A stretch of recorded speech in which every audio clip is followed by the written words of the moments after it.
Hi, book besties. Shreni here. I hope you guys are doing well. Today, we'll be talking about my June wrap up and July TBR. So, the first one I read in June is Emily Henry's Great Big Beautiful Life. And I won't go into much detail about this book because I spoke to you guys about this one in my previous video. Of course, I love this book. This is a 5-star read for me. Even though it's a bit of a chunky book, I read this book within 2 days and I loved every page of this book. I highly recommend this book to you guys, especially if you are in reading slump. This will help you a lot. The second book is All Too Well by Corinne Michaels. I rated this book 3 stars because I'll read the synopsis for you and then we will talk about it. As long as I can remember, Lachlan West has been my brother's best friend and the love of my life. The trouble is, he kissed me 4 years ago and then never spoke to me again. I was doing great pretending he doesn't exist until I was assigned to write an article about former college athletes. And I learned that the sexy single dad is my first interview. So the story goes from there. Why I didn't really enjoy this book is one, the author is focusing too much on the physical aspect of the relationship, which is something I really don't like because I like a slow burn. I like if the characters get to know each other a bit more before it gets physical, I guess. And so there is a 4-year gap in this book that they don't see each other.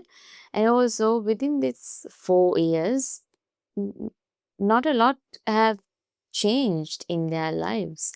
Like they haven't dated anybody, they don't talk about any romance or any relationships within the 4 years, which is really unrealistic if you think about it. I know it's a fictional story, but I feel like that is way too bookish for me. So, and all the tropes that the author has brought up in this book are really cliches. I feel like I'm really sorry to use that word, cliches, but that's how I felt. Maybe you won't feel the same way when you read this book. So, unfortunately, that's how I felt. So, it's a 3-star rate. And then we have a winner. So, Ali Hazelwood, this is her new book, is Problematic Summer Romance. And if you guys have read Not in Love by Ali Hazelwood, in that we follow Eli and Rue. So, this book we get Eli's sister story, that is Maya Kilgo. So, in this book, we have Maya Kilgo, Eli's sister, and Eli's best friend, Connor Harkness. And since I did not like Not in Love book because I feel like Ali Hazelwood is focusing too much about the spice in the book. This is my opinion.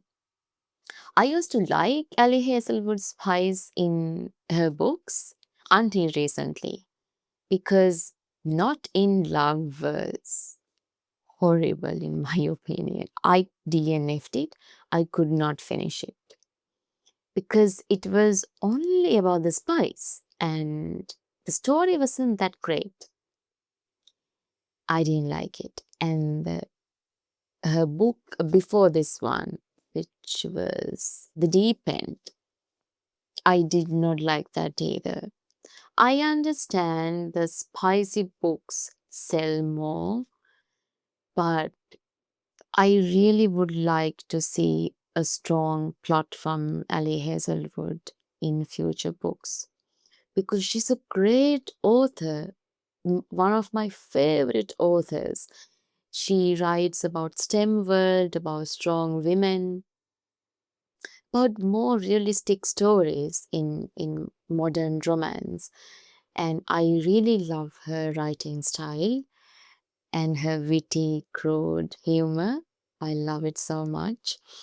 I feel like we haven't seen that in her recent books. So, but this book changed my mind. This is, first of all, if you are under the weather or if you are feeling really down, you should pick up this book. It's pure comedy gold. I was laughing. I was laughing alone while reading this book because every chapter is so comedic. I know Ali Hazelwood has its comedic aspect to her books, but this was the first one I read of hers that is so funny. She's so funny.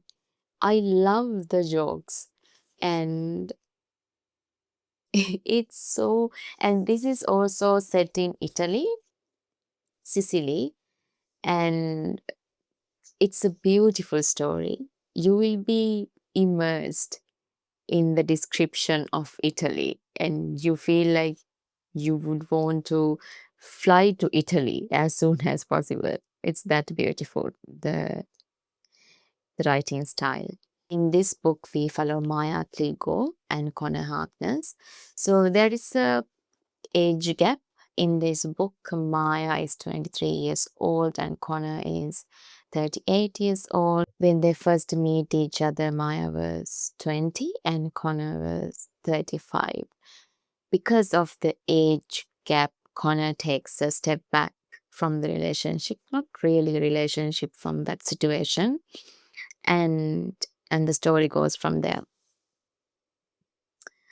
I love this book so much. It's not only about romance, it's about the sibling family dynamic. It's mainly about how you perceive yourself in life and how not to be your biggest enemy in life. This story has so much depth to it and so many layers.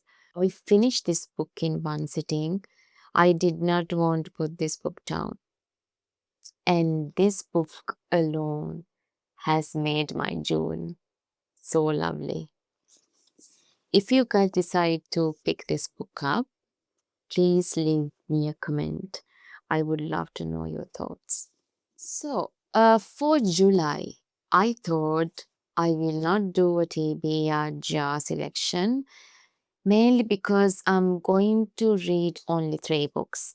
I have decided that I will read only 3 books. I want to take it slow because I was getting out of a reading slump in June. I did okay, even though I was not feeling that well in June, and I want to take it slow. I feel like oftentimes we compare ourselves with other booktubers or other booktuber content that they read 10, 15, 20 books in a month. It's great. I love to see that. If you have time and if you have that mental capacity to read that many books in a month, it's so good. But sometimes we don't feel like picking up a book. Sometimes we don't read any in a month. We won't be able to finish one book in some months, and that is okay. It's not a competition. You don't have to push yourself out of the comfort zone when it comes to reading. I feel like because this is your comfort zone, you should stay in it. That's what I was telling myself when I was thinking of doing the TBR jar because I really didn't want to do the TBR jar this month. I wanted to stick to the books I thought I would enjoy. So, the first one is Rom-Coms by Catherine Center. This I have spoken to you guys about this book earlier. This also from my New York book haul. It's the synopsis is Emma Wheeler desperately longs to be a screenwriter. She spent her life studying, obsessing over, and writing romantic comedies, good ones that win contest. But she's also been the sole caregiver for her kind-hearted dad, who needs full-time care. Now, when she gets a chance to rewrite a script for famous screenwriter Charlie Yates, her personal writing god, it's a break too big to pass up. So I feel like it's not only a romance, it looks like it has so many layers to it. I'm so interested in this book. It's also a very pretty book, colorful. So the next one is Towards Zero by Agatha Christie. So you guys know that I love Agatha Christie. And I'm struggling to finish this book. I have already started about 44 pages since. This is how I know that I'm in a book slump, reading slump, because if I struggle to finish Agatha Christie, it's definitely me. It's not her. It's my fault. And yeah, I will finish this and I will let you guys know what's my rating. I'm sure it is 5 stars, but I'll let you guys know my thoughts. So this book is about what is the connection among a failed suicide attempt, a wrongful accusation of theft against a schoolgirl, and the romantic life of a famous tennis player. To the casual observer, apparently nothing. But when a house party gathers at Gull's Point, the seaside home of an elderly widow, earlier events come to a dramatic head as Superintendent Battle discovers it is all part of a carefully laid plan for murder. It is really an interesting book. It's just I didn't have the right mindset to be reading this, so definitely we'll be finishing this one. And the last book is this one, The Benevolent Society Ill-Mannered Ladies by Alison Goodman. I haven't read anything by this author, so this is my first one. It's a very interesting one. It's a mystery. They say it's a rollicking feminist rom. Think Jane Austen meets James Bond. So this is what made me pick up this book. Jane Austen meets James Bond. Very interesting combination. So welcome to Sacred Life of the Colebrook Twins. Unnoticed old maids to most, but unseen champions to those in need. Society be damned. Lady Augusta Colebrook, Gus, is determinedly unmarried, bored by society life, and tired of being dismissed at the age of 42. She and her twin sister, Julia, who is grieving her dead betrothed, need a distraction. One soon presents itself to rescue their friend's goddaughter, Caroline, from her violent husband. So it's about twin sisters who solve mysteries. It will be an interesting one. I'll let you guys know. So that's it for today, guys. I really hope you guys enjoy this video. And if you guys happen to pick up any of these books, please drop me a comment below. I would love to know your thoughts. I'll see you soon with a new video. Bye for now.